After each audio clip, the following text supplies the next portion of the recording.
یہ زندگی چند روزہ ہے اور یہ قربانیوں سے مزین ہے. جیسے ہم مشقت اور محنت کرتے ہیں، یہ لوگ اس کو ایکسرسائز کہتے ہیں، ورزش کہتے ہیں کہ اس سے فائدہ ہوگا، ڈائٹنگ کہتے ہیں. اس طرح اسلامی تعلیمات کو اپنے اوپر نافذ کرنا، سویرے اٹھنا. ابھی میں نے ایک اپنے محبوب دوست سے کہا کہ کبھی فجر کا یاد آیا ہے کہ آپ کو فجر میں آنا ہے، یہ سستی کیوں کرتے ہیں؟ اس سستی کا کوئی علاج بھی ہے؟ جو لوگ فجر جماعت سے نہیں پڑھتے، شرعن اور بشرن کوئی عذر نہیں ہے. میرے سامنے عذر پیش نہیں کر سکتے تو احکم الحاکمین کے سامنے قیامت کے دن کیا عذر پیش کرے؟ ذرا ذرا سی بات پر بہانے بنانا، ہو ادھر سے ادھر ہونا، استقامت کا فقدان ہے.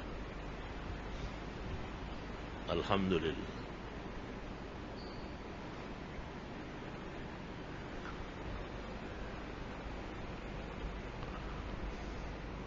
مومن مسلم جب وقت فجر داخل ہو اس کو بیدار رہنا چاہیے. یہ مجھ سے سن لو، شاید کوئی اور نہ سنا سکے، اس میں یہ ہمت نہیں ہوگی، نہ کبھی سنا ہوگا کہ جب مؤذن کہے الصلاۃ خیر من النوم، آپ بستر پر تیار بیٹھے ہو. چاہیے تو یہ کہ آپ مصلی پر اور تہجد سے فارغ ہو، تفصیلی دعائیں مانگ چکے ہو. اگر وہ نہیں ہے وید کنڈ زویا اور سخ بویا، یہ نہایت نااہلیت ہے، نہایت بدبختی ہے کہ اذان بھی ہو گئی اور نماز بھی ہو گئی اور جتنے کوتھی اوتھیان کلوتی، کوتا اسی طرح پڑا ہوا، جگہ سے ہلا ہی نہیں. اب دیکھو یہ غصہ مجھے ہے یا نبی کو ہے؟ سن لو کیا کہہ رہے ہیں. بخاری شریف جلد اول 153 صفحے پر امام بخاری احادیث لائے. فرمایا کہ جب آدمی سو جاتا ہے، صبح کے وقت داخل ہوتا ہے تو شیطان آتا ہے. یا عقدو علی قافیت راسکم ثلاث عقد، تمہارے سر اور چہرے پر 3 گرے باندھتا ہے، اور ہر گرہ باندھتے وقت کہتے ہیں علیک لیل طویل فرقد، رات بڑی پڑی ہے سو جاؤ یار، علیک لیل طویل فرقد، علیک لیل. شیطان بے ایمان بھی دم کرنا جانتا ہے، لیکن غلط طریقے کا دم ہے، حرام کاری کا دم ہے، لوگوں کو دین سے اور ایمان سے نکالنے کا غلط دم ہے. کام کر رہا ہے وہ بھی. حدیث بخاری و مسلم میں ہے ان استيقظ، اگر یہ جاگ گیا، فانحلت عقدۃ، ایک گرہ کھل گیا. وتوضأ، وضو کرنے گیا، فانحلت عقدۃ، دوسرا گرہ کھل گیا. وذکر اللہ وصلی، فانحلت عقدۃ، نماز شروع کر دی، اللہ کے ذکر و تسبیح میں لگ گیا، تیسرا گرہ بھی کھل گیا. فاصبح نشیطا بسیطا، صبح اٹھے گا بیدار مغز، چاق و چوبند، خوشگوار. سبحان اللہ، صحت اور توانائی سے آراستہ. الحمدللہ. اور اگر یہ نہیں اٹھا، اذان بھی ہو گئی تب بھی نہیں اٹھا، وقت نماز بھی گزر گیا پھر بھی نہیں اٹھا، تو وہ گرے آپس میں سخت ہوتے جاتے ہیں، ٹائٹ ہوتے جاتے ہیں. وہ شیطان آ کے دیکھتا ہے کہ میرا پتر تو اسی طرح لیٹا ہوا ہے، تو پھر کیا کہتے ہیں پتہ ہے؟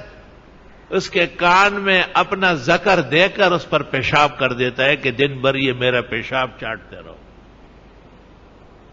اس سے اندازہ لگاؤ کہ فجر کے لیے نہ اٹھنے والا کتنا سخت گناہگار ہے اور کتنا سخت نقصان کا مرتکب ہے. آپ کو اگر پتہ چل گیا نا کہ بلے نے پیشاب کیا، آپ کہے یہاں تو نماز نہیں ہوتی. آپ کو اگر پتہ چلے کہ آپ کے منہ میں ذرا سی مکھی مچھر، آپ کہیں گے یا اللہ خیر کرے کوئی طبیعت خراب نہ ہو جائے. یہ وہ چیزیں ہیں جو دنیا کے اندر دشمن ہے، نقصان دہ ہے، لیکن شیطان کا اللہ کہتے انہ لکم عدو مبین، تو بہت بڑا دشمن ہے۔ اس نے دشمنی کی حد کر دی، گرے باندھے کہ نہ پڑھے نماز، اٹھے نہیں، اور جب دیکھا کہ اس کی تحریک کامیاب ہو گئی تو اس کے کان میں پیشاب کر کے اور اس کو کہا کہ دن بھر خبیث اور نفس کسلان، ڈیلا ڈالا، ایسا لگے گا جیسے گیدڑوں نے چاٹا ہے۔ بھائیوں کو اٹھایا کرو، قلب میں سوز نہیں، روح میں احساس نہیں، کچھ بھی پیغام محمد کا تمہیں پاس نہیں۔ رحمت للعالمین صلی اللہ علیہ وسلم، پیکر خلق جمیل، کرم و احسانات کا منبع اور مرکز محمد عربی صلی اللہ علیہ وسلم نے کس درد و غم سے یہ بیان فرمایا۔ اللہم بارک لامتی فی بکورہا، خدایا میری امت جو سویرے کرے اس میں برکت عطا فرما۔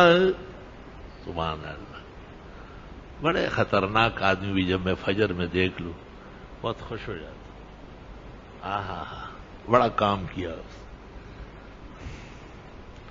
کہتے آسمانوں سے ایک نور نازل ہوتا ہے دن بھر کی کفالت کے لیے، حفاظت کے لیے، اور وہ اس شخص کے سر پر آتا ہے جو فجر کی نماز میں موجود۔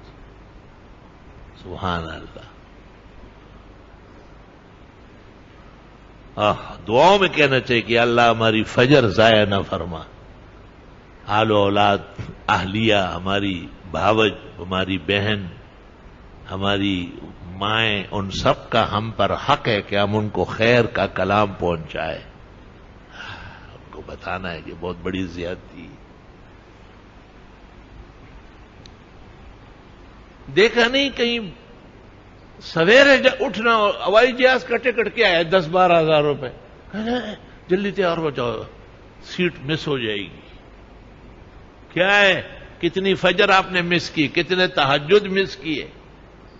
وَمِنَ اللَّيْلِ فَتَهَجَّدْ بِهِ نَافِلَةً لَكَ، اور راتوں کو اٹھ کے تہجد بھی تو پڑھو، یہ ہے تو نفل، لیکن آسان یبعثک ربک مقاما محمودا، اس کے بدلے میں آپ کو مقام محمود ملے گا۔